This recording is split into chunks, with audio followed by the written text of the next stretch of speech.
नमस्कार मित्रों, जैसा कि हम लोग दीनदयाल उपाध्याय गोरखपुर विश्वविद्यालय गोरखपुर के इन टर्म एग्जामिनेशन जो हो रहे हैं, उस एग्जामिनेशन से संबंधित हिस्ट्री विषय के प्रश्नों को देख रहे हैं और जो विषयों की परीक्षाएं हो जा रही हैं उनके आंसर की को सबसे पहले जो पेपर होने वाले हैं उनकी आप तैयारी करें। उसके बाद आप लोग आंसर की मिलाइएगा।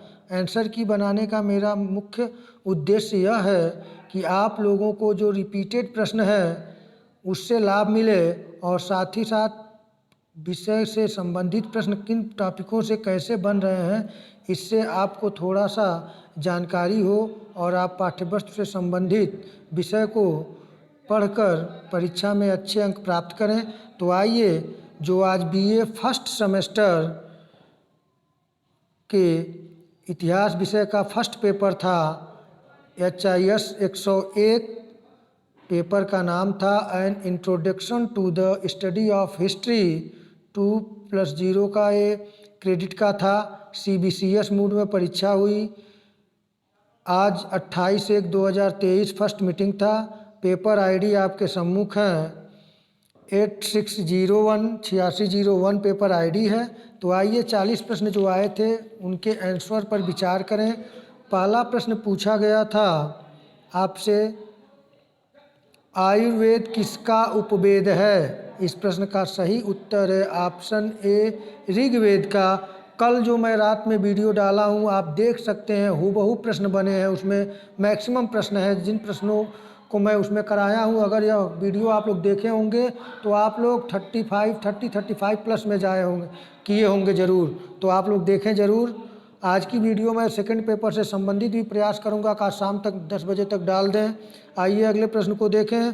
प्रश्न संख्या दूसरा पूछा गया था, निम्न में से राष्ट्रवादी इतिहासकार हैं? इस प्रश्न का सही उत्तर है ऑप्शन सी, KP जायसवाल। प्रश्न संख्या तीसरा पूछा गया था, सामवेद का उपवेद है? ये भी प्रश्न मैं रात ही में कराया हूँ। सामवेद का उपवेद है गंधर्व वेद। आप लोग देखें, ये भी प्रश्न कराया हुआ है। नीचे चौथा प्रश्न ये भी कराया हुआ है, ऐतरेय ब्राह्मण है ऋग्वेद का, ये भी प्रश्न कराया हुआ हूँ, आप हूबहू देखें।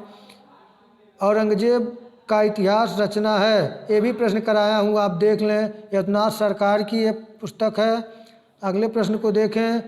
छठा पूछा गया था, गीतावली की रचना किसने की? सही उत्तर है ऑप्शन सी, तुलसीदास। ये भी प्रश्न मैं कराया हूँ। तुलसीदास के रामचरितमानस का भी जिक्र किया हूँ। तो आप तुलसीदास को देखे होंगे, तुलसीदास को ससरी नज़र से पढ़े होंगे अगर, तो आप गीतावली कर जाएंगे। अगला प्रश्न भी है जो देखिए, सातवां प्रश्न पूछा गया, कुमार संभव किसके द्वारा लिखी गई थी? सही उत्तर है ऑप्शन बी, कालिदास। ये भी मैं कल मेघदूत शकुंतला में सबका जिक्र किया था। अगर आप लोग कालिदास को देखे होंगे तो कालिदास के बारे में थोड़ा भी उनकी रचनाओं को देखे होंगे तो कुमार संभव भी मिली होगी। तो यह प्रश्न भी सही था, बी सही है इस प्रश्न का। आपका अच्छा पेपर हुआ होगा। ये पेपर है 10 कुमार चरितम किस भाषा में लिखी गई थी? तो यह प्रश्न भी आप 10 कुमार चरितम के लेखक कौन थे, यह मैं कराया हूँ, दांडी। और इसका 10 कुमार चरितम जो है संस्कृत भाषा का ग्रंथ है, यानी कि 8वें का ए होगा। ये भी प्रश्न समझ लीजिए, कराया ही हूँ। अगला प्रश्न है 9 नंबर प्रश्न पूछा गया था, कादम्बरी रचित है? तो कादम्बरी जो रचित है ऑप्शन सी, बाणभट्ट द्वारा। प्रश्न संख्या 10 पूछा गया था, कल्हड़ की राज तरंगड़ी में कितने तरंग हैं? सही उत्तर है ऑप्शन डी, 8। ये भी प्रश्न मैं कराया हूँ कि कल्हड़ की राज तरंगड़ी में कितने तरंग है। कल्हड़ के ने किस ऐतिहासिक पुस्तक को लिखा था राज तरंगड़ी को? राज तरंगड़ी में कहाँ का इतिहास वर्णित है? कश्मीर का। ये सब मैं इसमें बताया था। तो बहु प्रश्न आया है। अगला प्रश्न देखें, प्रश्न संख्या 11, ये भी मैं कराया हूँ, आप देख सकते हैं। नालंदा विश्वविद्यालय स्थित था? सही उत्तर ऑप्शन ए, बिहार में। प्रश्न संख्या 12 पूछा गया था, योग शास्त्र किसके द्वारा लिखा गया? तो इसका सही उत्तर ऑप्शन बी, हेमचंद्राचार्य द्वारा। प्रश्न संख्या 13 पूछा गया था, ऋग्वेद के मंडलों की संख्या है? ऋग्वेद के मंडलों की संख्या है। ये भी प्रश्न मैं कराया हूँ, आप देख सकते हैं। 16 मिनट की वीडियो है मात्र। 13 का सी, 10 मंडल हैं। प्रश्न संख्या 14 पूछा गया था कि निम्नलिखित में से कौन सी पुस्तक प्लिनी ने लिखी? सही उत्तर है ऑप्शन ए नेचुरल हिस्ट्री। प्रश्न संख्या 15 पूछा गया था कि भास्कराचार्य ने निम्न में से कौन सी पुस्तक लिखी? तो इस प्रश्न का सही उत्तर ऑप्शन ए लीलावती। प्रश्न संख्या 16 पूछा गया था प्रसिद्ध यात्रा विवरण सी यूकी में किस यात्री का विवरण है? इस प्रश्न का सही उत्तर है ऑप्शन सी वेन सांख्या। और ये भी प्रश्न मैं हूबहू कराया हूँ, आप लोग देख सकते हैं। प्रश्न संख्या 17 पूछा गया था पृथ्वीराज विजय का लेखक कौन है? ये भी प्रश्न मैं कराया था। पृथ्वीराज रासो के चंद्रवरदाई और पृथ्वीराज विजय के जयानक। ऑप्शन बी सही है 17 का। 18 नंबर प्रश्न पूछा था सुत्त साहित्य किस धर्म से संबंधित है? ये भी प्रश्न हूबहू मैं कराया था। सही उत्तर ऑप्शन डी बौद्ध दर्शन। अगला प्रश्न देखें आप, प्रश्न संख्या 19 महमूद गजनवी का दरबारी इतिहासकार कौन था? सही उत्तर है ऑप्शन ए उत्बी। प्रश्न संख्या 20 पूछा गया था पिटक किस भाषा में लिखे गए थे? सही उत्तर है ऑप्शन बी पाली भाषा में। ये भी प्रश्न मैं कराया हूँ। प्रश्न संख्या 21 पूछा गया था मुद्रा राक्षस है? सही उत्तर ऑप्शन है ऐतिहासिक नाटक। ये भी मैं कराया हूँ विशाखा दत्त की। प्रश्न संख्या बाणभट्ट किसका दरबारी कवि था? सही उत्तर ऑप्शन ए हर्ष का। प्रश्न संख्या 23 पूछा गया था किस वेद में संगीत के बारे में बताया गया? सही उत्तर है ऑप्शन सी साम वेद में, आप सभी लोग जानते हैं। प्रश्न संख्या 24 पूछा गया था बी.डी. सावरकर ने निम्न में से कौन सी पुस्तक लिखी? तो इस प्रश्न का सही उत्तर ऑप्शन डी उपयुक्त में से कोई नहीं। लेकिन कहीं तक ये बात चल रही है हिंदू पद पातशाही, लेकिन हमें नहीं लग रहा, हमें लग रहा ऑप्शन डी उपयुक्त में से कोई नहीं।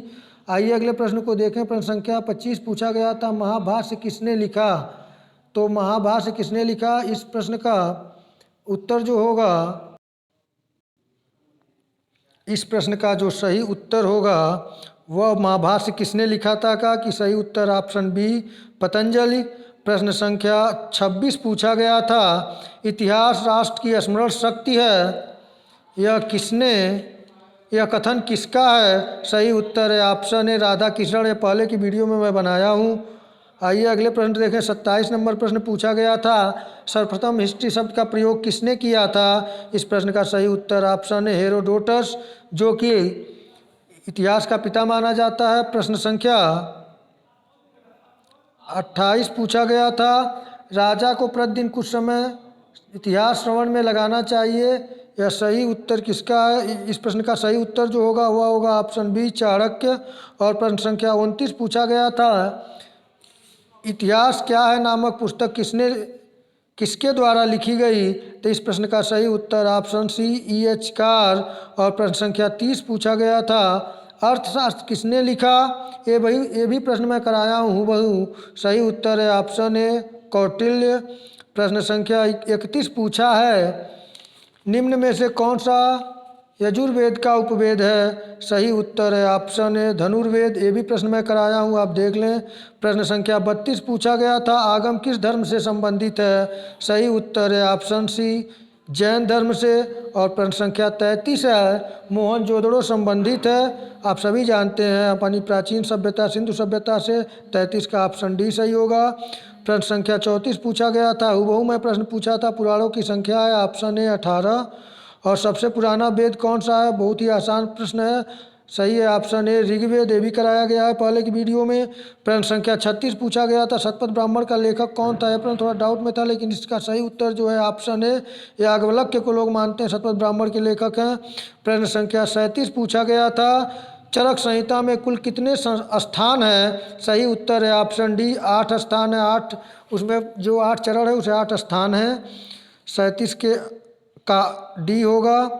38 नंबर प्रश्न पूछा गया था प्राचीन धर्म शास्त्रों में इतिहास को कहा गया है, तो इसका सही उत्तर होगा ऑप्शन सी पंचम वेद।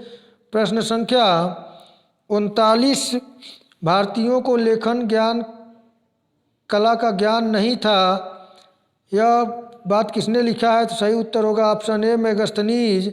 प्रश्न संख्या 40 पूछा गया था प्रारंभ में इतिहास किस विषय का अंग था? सही उत्तर है ऑप्शन सी दर्शन शास्त्र का।